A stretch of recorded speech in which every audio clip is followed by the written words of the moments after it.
Summary. Pronominal suffixes on nouns. So we've just dealt with 4 modules on pronominal suffixes on nouns and spent a lot of time on it. At least I did a lot of talking. And looked at all the details. How do we summarize this and how do we memorize this? How do we learn it? Let's just boil it all down here. Here we have the 2 paradigms. On the left, this whole set here, these are the pronominal suffixes for singular nouns attached to singular nouns. And these are the pronominal suffixes attached to plural nouns. And in a previous chapter, we dealt with pronominal suffixes on lamed. Lo la lecha lach li. If I said that right. Lo la lecha lach li. Yeah. So going from the lo la lecha lach li, the pronominal suffixes on lamed, the difference between that paradigm and the pronominal suffixes on singulars is 2 things, or are 2 things. We have eich and enu rather than lach and lanu. Okay, so the helping vowel here is different. And the other thing is we drop the hey. Okay, so that's 2 things to know. The next thing to know is that the difference between these 2, the main difference is yud. Yud marks the plural all the way through, okay? And that will tell you the difference for all of them except for the 1CS, because in the 1CS, yud is in both paradigms, and so then you have to look to the vowel. And patach marks the plural. Hidik marks the singular. Okay?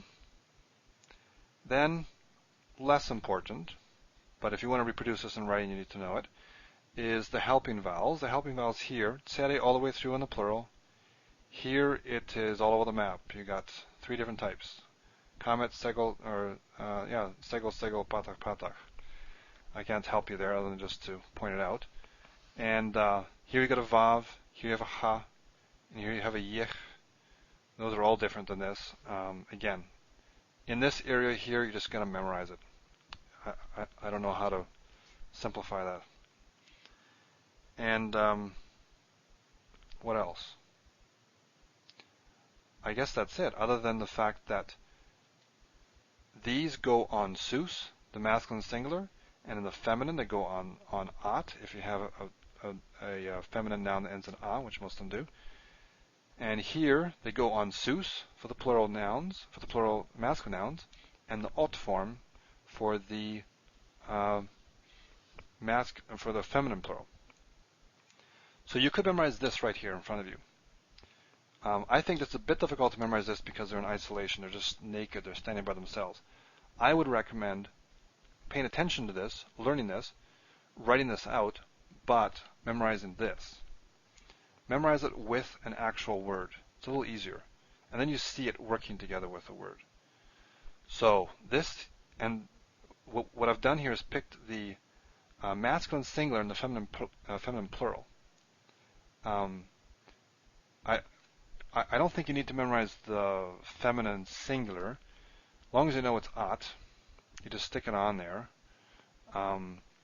And the masculine plural, well, if you know the feminine plural, you know the masculine plural. So may as well learn the feminine plural. The other reason to learn the feminine plural is that toro tav, toro techa follows the same pattern as av. Now av, meaning father, Av is father. I think it's that. Or is it, no, it's not. Av. Av, in the plural, does a gender flip, remember? It's avot. We have the feminine ending, even though it's masculine. Father is obviously masculine. And the reason this is good to memorize is because this is used an awful lot. This here, avot, is used an awful lot in the Bible. When you're talking about, when God or the prophets are talking about people's fathers, ancestors, your fathers, avotecha. Avotecha occurs an awful lot. And other forms, avotenu. So let me just write this one out here, avotecha. So, because av follows the same pattern as Torah in the plural here, if you memorize this, then you'll be familiar with it when you encounter this. So avotecha, torotecha, same thing. So do what you wish, but I think if you memorize this, then you have really everything except for the feminine singular, and you can just note that. And this doesn't include propretonic reduction, all that, but that doesn't matter. That's not something to memorize.